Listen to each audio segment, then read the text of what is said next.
people can see my story and just, call me like a worthless addict if they want to. But for me, I think it's really important to just share the fact that people struggle and people can get better and people are capable of making their own healthcare decisions as well. Welcome to Cornhole Champions, a weekly podcast powered by Iowa Starting Line, where we throw bags at the state's biggest stories. I'm Zachary Oren Smith. It's Wednesday, and this week, while Amy and I are out of pocket, I've got a triple header focused around Iowa Republicans' continued obsession with chasing doctors out of this state. This time, they want to put the kibosh on mifepristone, a drug responsible for most of the abortions that occur in the United States. We're 6 months out from when Iowa's near-total abortion ban went into effect. We hear from a patient, a provider, and an org trying to keep these procedures available.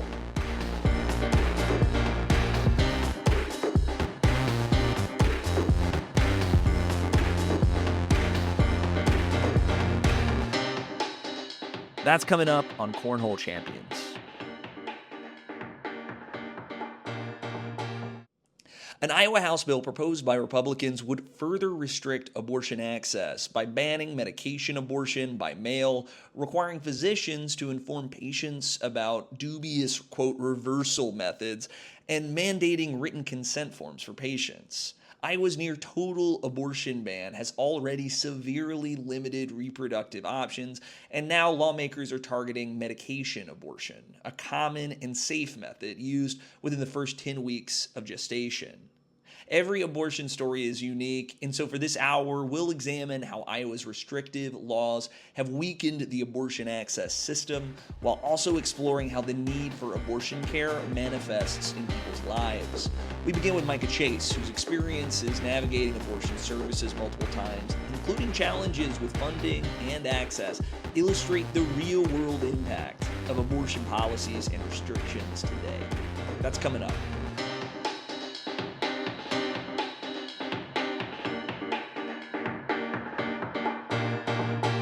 Mike, it's good to see you again. It's good to see you.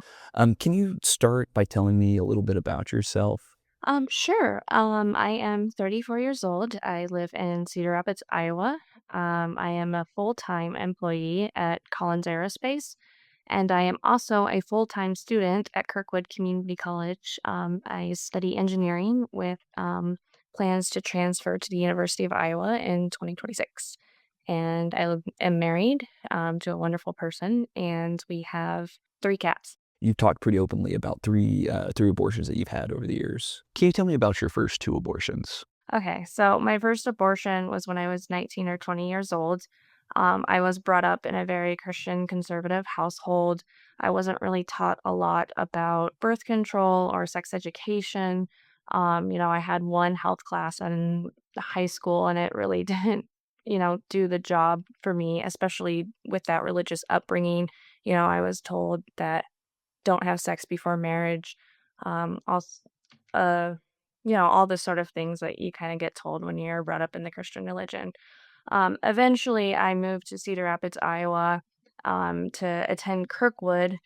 And instead of attending classes at that age, I kind of fell into an addiction lifestyle, lots of partying, lots of drinking, lots of, kind of just struggling with a lot of mental health issues at the time. So I ended up pregnant because I was on birth control because of my upbringing. And so when I found out I was pregnant, I didn't really know what to do. Um, and I didn't know who to turn to. Turning to my family at that time, it would have been completely like, it would have just been really hard, especially with the ways that my family raised me. It would have been, completely uh, different than the lifestyle I was living at that time. So basically, I was just kind of panicking, and luckily, I had really one close friend that I was able to divulge that information to, and she had actually had an abortion as well at that about a year prior at the Emma Goldman Clinic in Iowa City. So I was able to kind of call them and figure out what I needed to do to get there. One of the biggest struggles was finding out that I needed a pregnancy test sent to the Emma Goldman Clinic. And so when I was looking up pregnancy testing around the area, I actually called Bridgehaven Crisis Pregnancy Center. Maybe say a little bit about Bridgehaven. Bridgehaven is a fake pregnancy clinic. It's a crisis pregnancy clinic. They lure you into their clinics with free pregnancy testing, which is what I fell for. But then while I was there, they kind of tried to figure out what I wanted to do with the pregnancy. And once they found out I wanted an abortion, they refused to send that positive pregnancy test off to the Emma Goldman Clinic. They kind of kept me there for like a really long time, trying to guilt trip me and shame me and basically give me the whole spiel of I'm going to go to hell. This is murder. This is um, like the worst decision you could ever make. But in my mind, I was just like, let me get out of here. I'm struggling with all these things. I'm 19. I have to work like 3 jobs just to pay for stuff. I'm like completely unstable, and there's no way in heck I would ever want to um, raise a child like that. And the thought of adoption was just like out of the question because I know that if you give birth and there's something wrong with the baby, that they can check your blood work. And if they found like drugs or alcohol in my system, like it could just, I could go to jail and it could just end up horrible. And also, I would never want to put a child into the system the way that it is. So, long story short, I ended up going to the Emma Goldman um, clinic, and I actually had to have a friend drive me there because I didn't have a car at the time. Luckily, it is only about 30 minutes away, so it wasn't that big of a deal. But even just having to ask a friend for a ride was very, very, it was hard. It was, you know, kind of embarrassing. And at the time, I was kind of ashamed of, the choice that I had made. But you were feeling less than enthusiastic about the decision. Tell me about like kind of that kind of internal struggle there. For sure. I think the struggle really stems down to the fact of how I was raised to view abortion and kind of these other just other viewpoints. I grew up very conservative. I was called a Bible thumper in high school. I, you know, I always like to say that I didn't know I was pro-abortion until I needed an abortion, and now I am so adamant on making sure that everybody gets the same care that I did, because the care yeah, everybody should have the right to make the best choice for them, especially based on life circumstances. Um, After I got my first abortion, I was kind of introduced to like proper birth control and being more proactive about my sexual and reproductive health care. But I went through a lot of trial and error finding birth control at the time. I had been on pills, but I would forget to take them. I tried the shot, but it would like make my periods just out of control. And yeah, I didn't have health insurance, so sometimes that was inaccessible to me. And I was also still struggling with mental health problems and addiction issues at that time, especially after many attempts of failed sobriety, I guess. A lot of getting sober, relapsing, and getting sober and relapsing. Um, but I got pregnant by my now husband. We were living together. We were both kind of shocked, like, what do we do? And I was like, I know a place. It's a little joke, but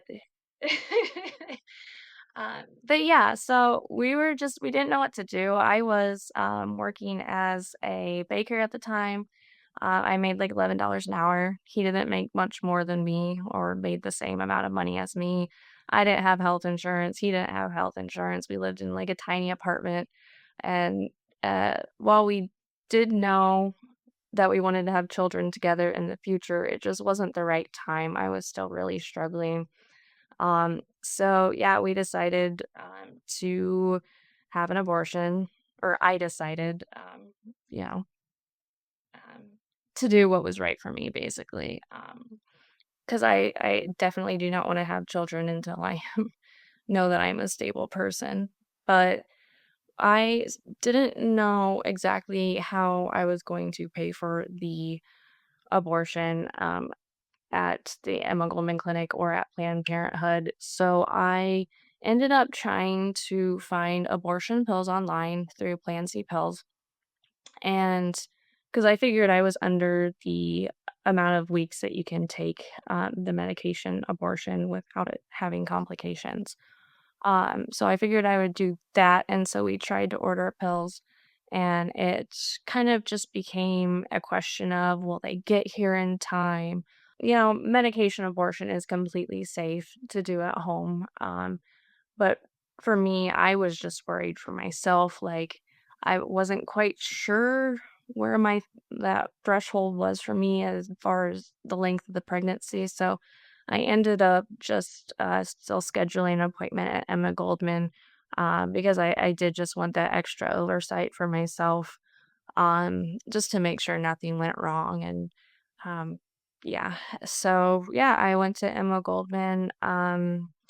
The most notable thing from that time was it was very cold outside. It was I think in the middle of January or December, and there was one lone protester outside of the Emma Goldman Clinic, and it was just me and another person walking up, and this was right in the I think this was right after all of the Black Lives Matter protests, and she just yells at me, "All babies' life matters," and I'm just like, I agree, all, lives do matter, but my life matters as well." Micah, I've always we've spoken a number of times, but I've always been really appreciative of your willingness to kind of share your story. Right? I don't think it's the obligation of anybody seeking any kind of health care. I don't think of it as their obligation to tell like why they're seeking what coverage that they are seeking, what kind of care they're seeking. And particularly at a time when people, both providers of abortions and people receiving that health care, are under greater scrutiny, both from state governments, but also from actors in the space, right? Places like crisis pregnancy centers. So I wanted to thank you for sharing your story, but I also wanted to talk. I mean, like, you've been pretty public about your story. And I wonder kind of like what's been your experience of sharing that story, what that's been like for you. I have my ups and downs with it. The reason why I got into sharing my story or even being active is because I heard about the Dobbs decision before it went to the Supreme Court, and I'm just like, there's no way that this could possibly be happening. And why am I not hearing anybody talking about it? And I just felt like I needed to do something. Um, for a long time, I did feel very stigmatized and ashamed and guilty about having an abortion. But I kind of came to terms with it, just doing what was best for me. I think one of the biggest kind of not qualms, I don't know the word, but one of the biggest things for me is my story is very multifaceted. It's not just a story about somebody needing a life-saving abortion. It's a story about, um, addiction and mental health issues and kind of all the struggles that people don't really even like to talk about. Mental health is still very stigmatized, and so is addiction in our society. So I have a past, and I've had to come to terms with my own past and work through my own stuff. And I'm basically what year is it? 4 years sober now. So like I like sharing my story because I like sharing the fact this very human existence, and the fact that people can come back and make decisions for themselves and ultimately like have some redemption for themselves. Like, without my abortion, I wouldn't be able to be the person I am today. um I've been called a murderer and a liar, and I've gotten into it with my own family at times, and I just getting into all of those altercations or being called a murderer, it hurts. People can see my story and just, call me like a worthless addict if they want to. And you can like literally search my name on the internet and you'll see a list of everything I've done. But for me, I think it's really important to just share the fact that people struggle and people can get better and people are capable of making their own healthcare decisions as well. Mica Chase is a resident of Cedar Rapids, Iowa. Mica, thank you so much for sharing your story. For sure. Now we turn to Dr. Sarah Traxler, the Chief Medical Officer for Planned Parenthood North Central States. A physician and reproductive rights advocate, Dr. Traxler offers valuable insight on the healthcare implications of these restrictions and their impact across the Midwest.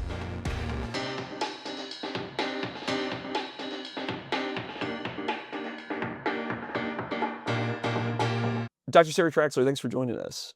Thanks for having me. I'm really excited to have you on the podcast because I think a lot has been made in the current Iowa legislative session about the drug mifepristone, its safety, its efficacy, and its reversibility. And I wanted to first begin when you've prescribed mifepristone in the past. And I wanted to hear a little bit about kind of your that drug, your experience with that drug, and kind of clinically like what you've seen about with that drug. Yeah, so you're correct. I have prescribed mifepristone multiple times for patients and for both medication abortion, but also for miscarriage management because it can be used for either. The science behind mifepristone is very solid. It's been in use for several decades. It was first in use in China, and it was approved in the United States for use for medication abortion by the FDA in the year 2000. It is a very safe medication, and it's a progesterone blocker. Okay. Very specifically, that is its mechanism of action, is how we refer to how something works. And it binds to the progesterone receptor stronger than and with more affinity than progesterone does. And progesterone is that hormone that you need in order to support a pregnancy. So it's really counteracting the effects of progesterone in a pregnancy. Because so much has been made of its bad side effects, of it impacting the person carrying the pregnancy, can you walk me through kind of like how that impacts the body? So the only thing that it does is it impacts the pregnancy itself. The pregnant person who takes the mifepristone, in fact, might have very, very few side effects from the mifepristone. And that's usually what I tell patients if they've opted for a medication abortion, when I'm counseling them through the process of how it's going to go and what it's going to look like, is that the day that they take their mifepristone, if they have things to do and they need to go get some work done or go out to dinner, or they're going to feel totally fine. So they're not really going to have any side effects from the mifepristone. Mifepristone itself is incredibly safe. I'm not hearing that the sky will fall, the stars will fall out of the sky when you take this pill. I'm not hearing. No.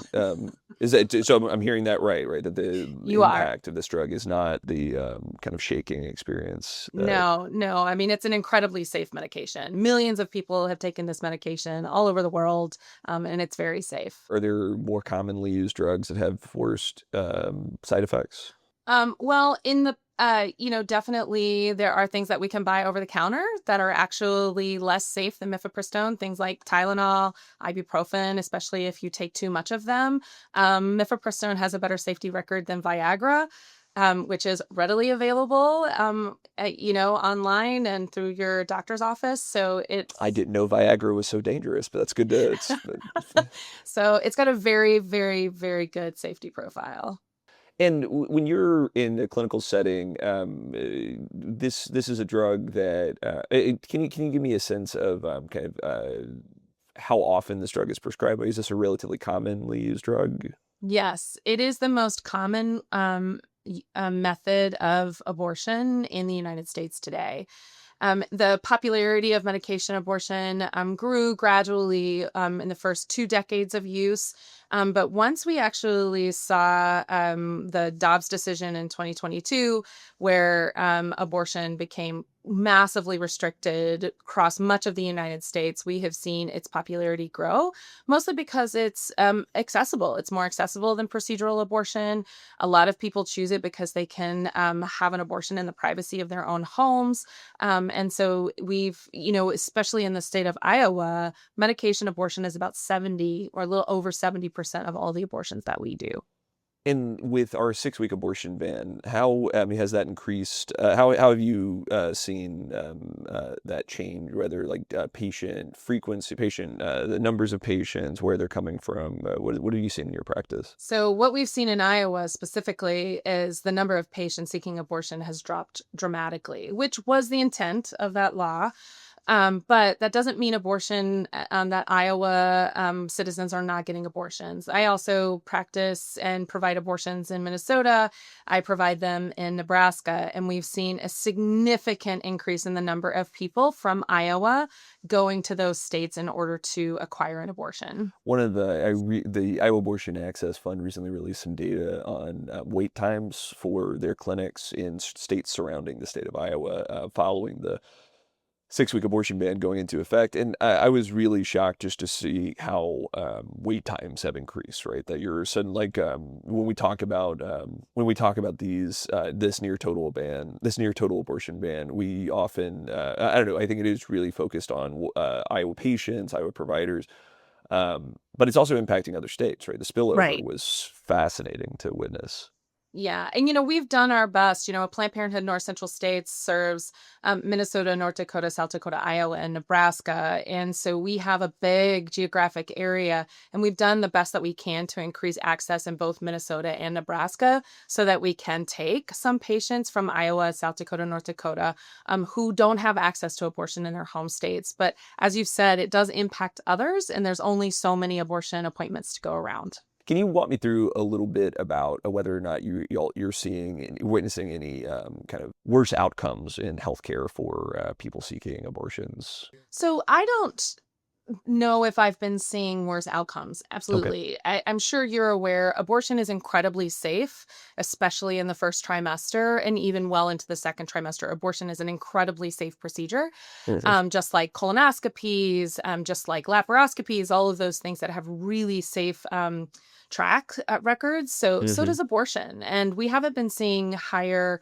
rates of complications, but what we have been seeing is people pushed a little bit further into pregnancy.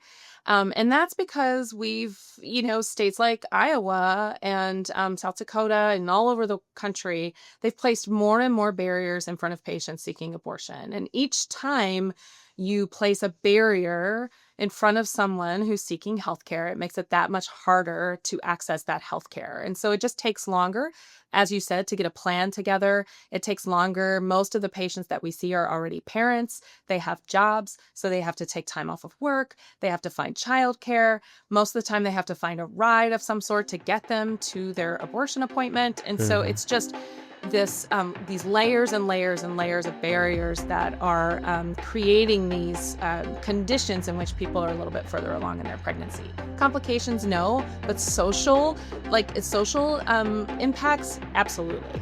Fascinating. Dr. Traxler, thank you so much for joining me. Yeah, thank you for having me. Anytime. As Iowa marks 6 months under a 6-week abortion ban, Iowa Abortion Access Fund has been at the forefront of helping Iowans navigate increasingly complex barriers to reproductive health care. The fund was founded back in 1969 by concerned clergy who recognized the desperate needs in their communities, and since then, Iowa Abortion Access Fund has been supporting Iowans seeking that care. Liz Lenz is the chair of the board of directors at the Iowa Abortion Access Fund. As a writer, she's been documenting the impact of this crunch, and through her work at the fund, she has a first-hand view of the grim logistics under Iowa's ban. That's coming up on Cornhole Champions.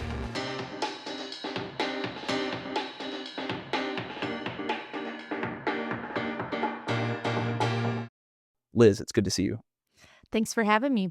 Recent data that the fund shared with me says that there's been a 222% increase in Iowans needing abortion funding and support in 2024 compared to the previous year. Can you tell me what that surge has looked like from the inside of the fund's operations in the last 6 months?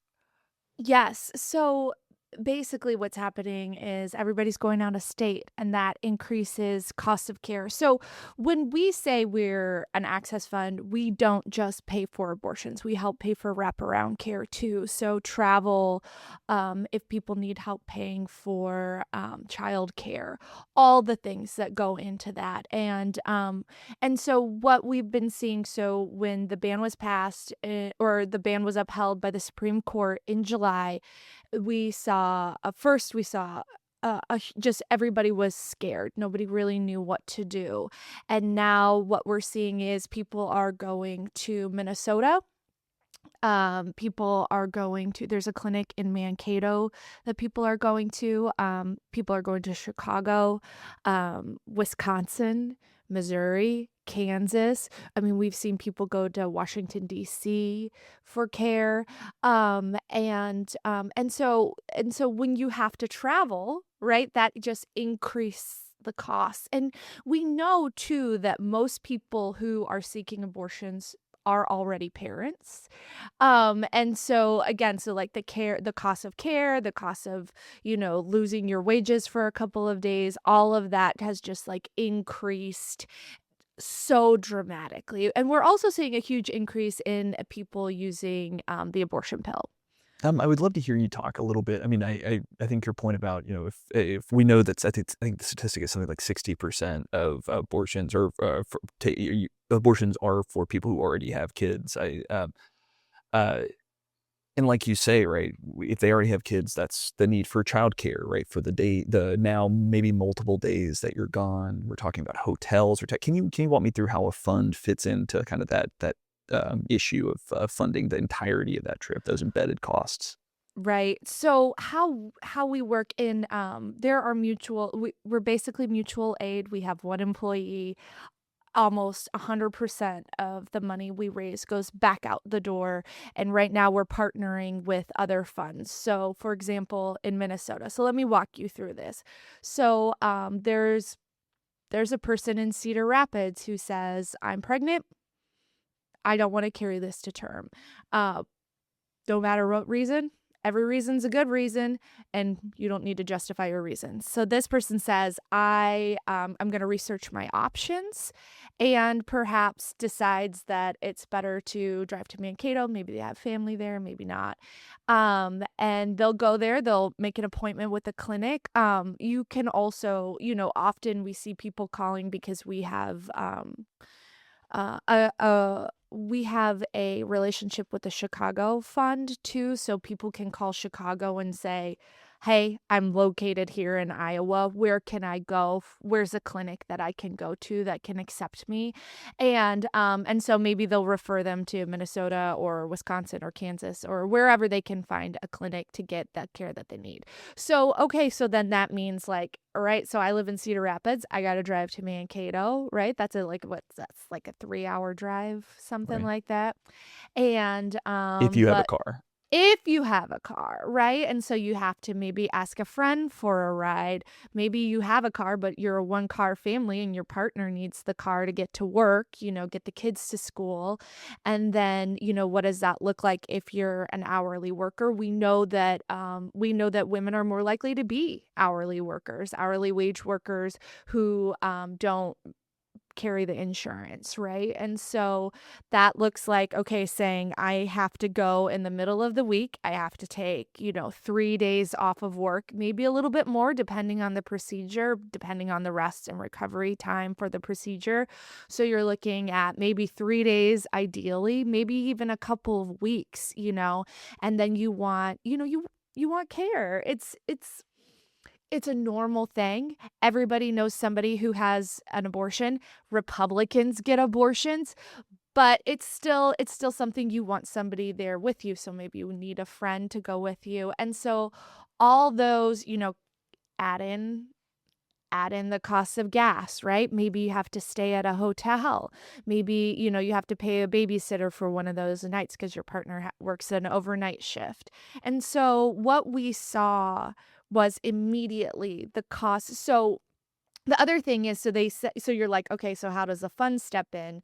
This person will set up an appointment at the clinic and then they'll show up and they'll say, okay, I can't cover this, and then the and there are people, care workers at the clinics who say, here are your options. There are funds who can help you. So if you need money for gas, all this kinds of stuff, all these kinds of things. And so Chicago walks you through those options. And then that money, if you're an Iowan, that comes straight from us. So we pay the clinics, and then the clinics kind of cover that cost of care for you. So that's kind of how it works. And it sounds a little convoluted, but I mean, we have to work like that, because of the ways the laws are structured and everything like that. And so that's kind of like, that's what we're seeing. And we saw just at the moment the ban hit, just, the costs increase. Maybe when I started at the fund, maybe it would be like once or twice a month we get a special request for because our average grant size was about $700 before the ban. So that's basically on average, that's what it would take for that's what we would give to a person to cover most of the costs.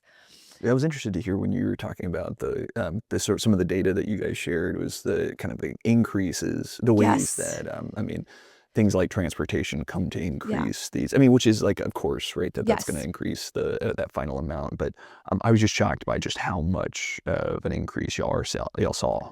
Yeah, so on average, so Chicago is saying that, like, we used to give out about $700. Now we're giving out over $1,200, and we're seeing those special requests for funding increase more. So maybe we saw one or two a month before.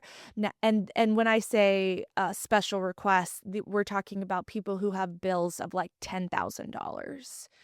And what happens is the clinic will send out an email to all the funds that could possibly, pay for this, and then say, can you cover? Can you cover? And because giving has been so generous, we have been able to pledge more for those special situations. But if you think about it, if somebody is sitting in having their abortion costs $10,000, $12,000, that is an extreme medical situation, right? And that is, that's somebody who's having a medical crisis. That's something that is, beyond their control. Oftentimes, abortions that happen later are wanted pregnancies, but then the pregnancy isn't viable, and so instead of having to give birth to a dead baby or a baby who will, die 96 minutes after being born, the mother or the parent will choose the humane option, and humane for everybody, because also carrying a non-viable pregnancy to term is deeply dangerous for the person carrying that child. And so they could get septic, and we've seen this happen in Texas. We've seen this happen in Louisiana. People know the story of Amber Thurman. So those are those situations, and we've just been seeing them come across our email more and more. I think that point is really well taken, right? That when we have decreased the state of Iowa, residents of Iowa's access to to this service, to this healthcare,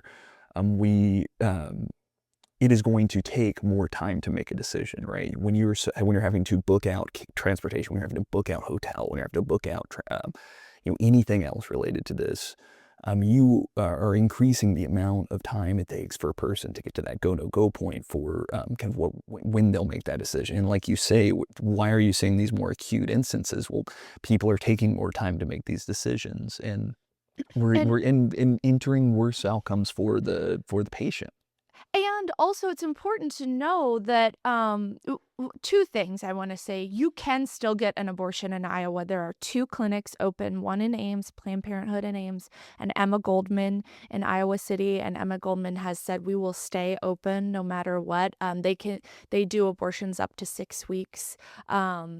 And they're still operating. So we are still seeing people in Iowa still getting abortions. But you're right, but those are 2 places in a very, well, we're not the biggest state, but we are still a big state.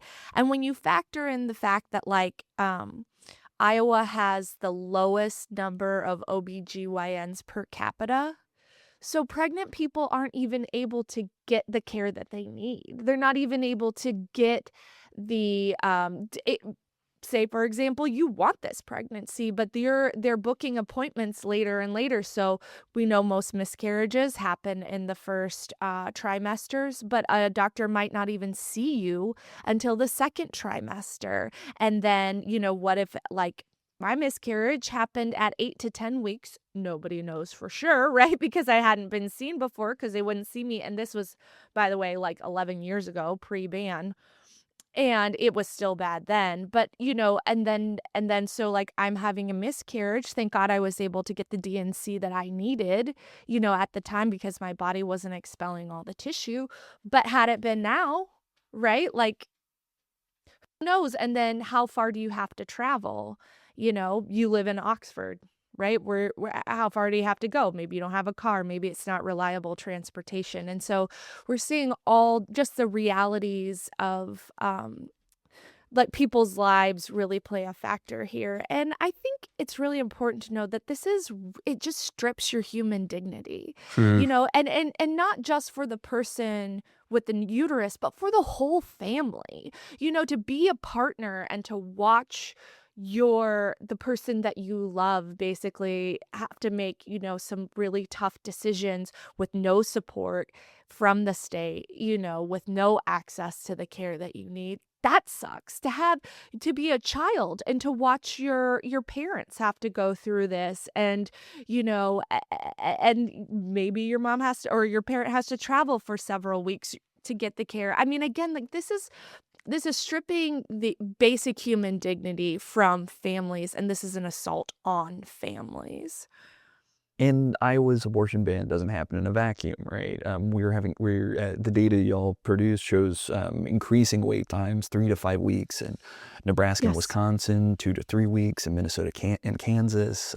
This is having spillover effects outside of our borders. Yes, and I mean, there's two things that are happening. So now so many Iowans have to spread out across the Midwest to get help. That's putting pressure on other Midwest clinics that are already strapped. It doesn't, even if you're in a blue state, by the way, even if you're in Minnesota, care is still hard to access. It might be easier than Iowa, but because, Minnesota is now taking on the weight of, some surrounding red states that have had bans. So this is a burden that's being spread around all of the Midwest. And so it's not just an Iowa problem. Right now it's a Wisconsin problem. Now it's a Nebraska problem. Now it's a Kansas problem.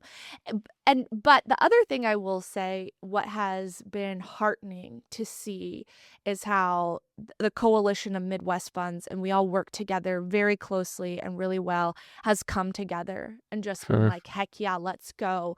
When we told Chicago, we were like, yeah, they're going to uphold the ban. What can we do? And they were like, lock in. They're one of the biggest abortion funds in the country.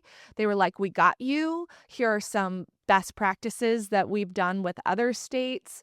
We'll take over your phone lines. We have resources, and so that's really encouraging to see. But we also can't forget that, like, this is impacting care across the Midwest, which is a huge chunk of the United States. One of the kind of reason for this building a show around abortion this week has been recent bills introduced to limit the use of mifepristone, a really common abortion pill used in the United States. There's been a bill introduced to prevent Iowa providers from using it, and another bill, a committee bill built around trying to increase documentary standards for the kind of quote unquote reversibility of the pill, which isn't supported by experts. Can you tell me a little bit about kind of the state of use of mifepristone you're seeing anecdotally from people accessing services through the fund? So a couple of things. Like, first of all, these bills are very stupid. Because they're just like, they're so stupid. Like, it's so clear that the people, Jeff Shipley, say his name. Representative Jeff Shipley, that's right. Representative Jeff Shipley, clearly doesn't know how reproduction works. Like, we could go on, but I think my point has been made. I don't think it has. Go off. Oh. Man. Yeah, let's... Get him. Let's go.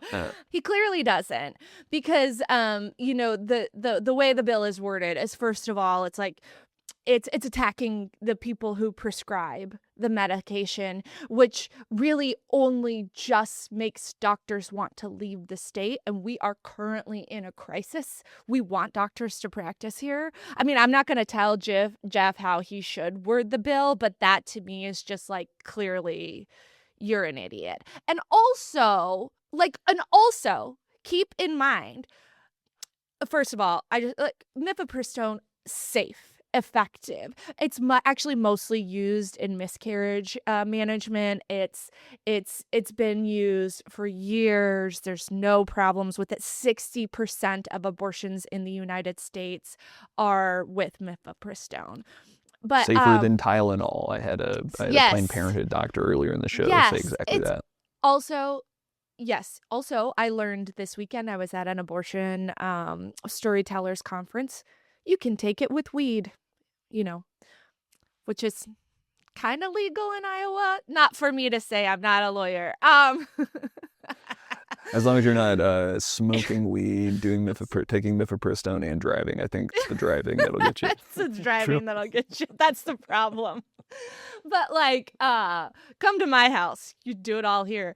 There you go. But the reality is, first of all, no matter what happens with this bill, Iowans will be able to access mifepristone. Like, this bill really isn't going to actually target the people getting mifepristone, because a lot of Iowans, if they're getting it, are already getting it out of state. And so right now there are 8 states in the United States that have shield laws that are basically like, providers in those states, you can hop on a telehealth medicine appointment with them. They will prescribe it to you, give it to you, and they are safe and protected. Now, if you're a little too plugged in, you might say, yes, Liz, but aren't the AGs in Louisiana and Texas going after doctors who have prescribed this? Yes, but those court cases are very unlikely to hold up, and the goal of those lawsuits is to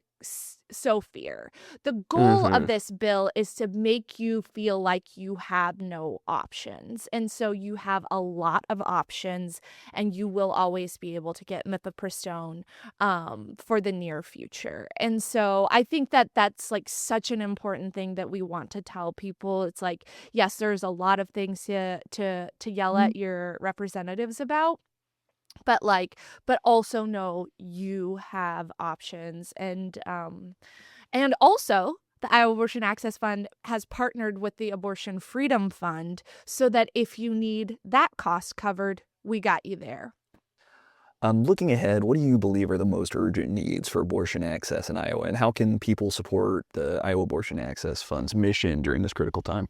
Yes. So, I mean, there's a couple things. I know not every, obviously donations, right? Because we have one employee, our executive director, Leah Vandenbosch, we pay her, and then everything else, we don't even have an office, right? Everything else just goes straight to other funds, people directly.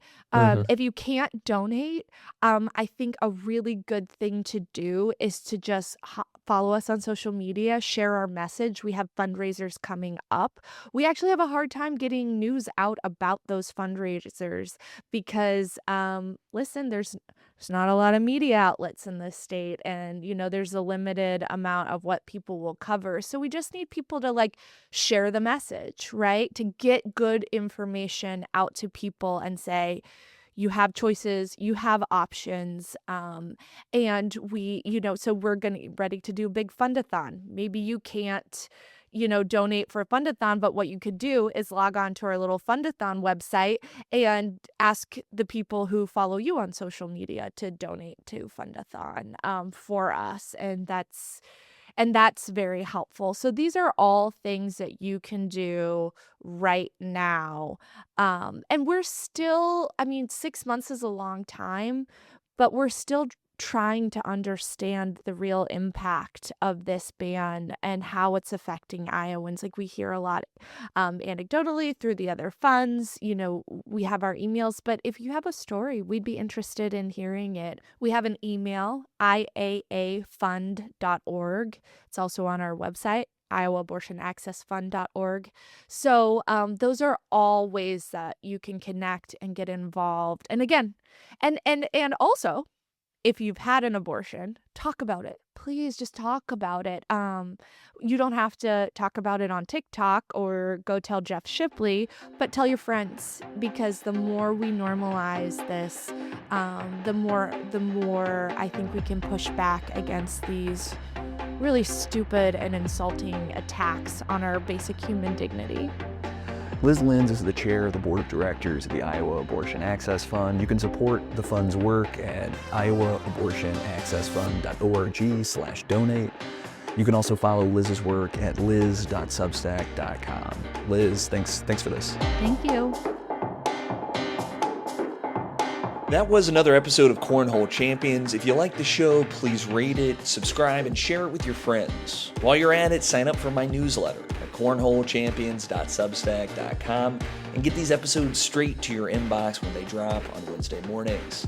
Cornhole Champions is a weekly podcast powered by Iowa Starting Line. This podcast is produced by me with music from Avery Mossman. Cornhole Champions is a proud member of the Iowa Writers Collaborative. Me and Amy Rivers will be back next week with another episode. Until then, I'm Zachary Oren Smith. Thanks for listening.